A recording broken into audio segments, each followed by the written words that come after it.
Des poissons inanimés flottant à la surface du ruisseau de Saint-Roch sur environ 3 km. C'était en septembre 2020. La station d'épuration Veolia, toute proche en travaux, à l'époque semblait en être la cause. Erreur, imprudence ou manque d'anticipation et d'évaluation des risques. Le procès se déroulait aujourd'hui. Florent Clavel.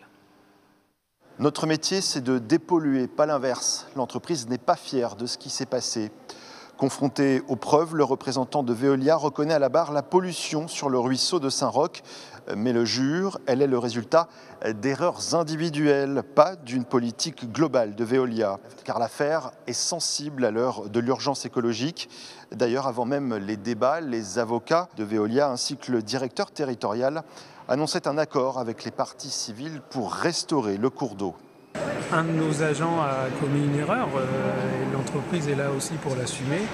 On est vraiment navré que ça ait cet impact sur le milieu et c'est pour ça qu'on se doit et on veut le réparer.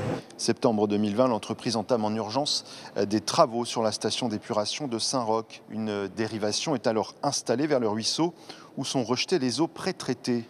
Tolérable pour des fleuves comme la Loire, cette libération d'effluents encore pollués l'est en revanche beaucoup moins pour des ruisseaux. Cette pollution a conduit à la mort de plusieurs centaines de poissons sur 3 km de cours d'eau.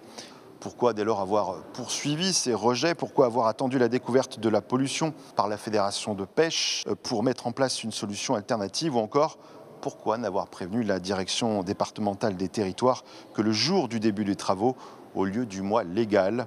Je ne sais pas, erreur du responsable du site, plaide encore le représentant de Veolia. Le ministère public a requis 60 000 € d'amende ainsi que la publication du jugement dans la presse.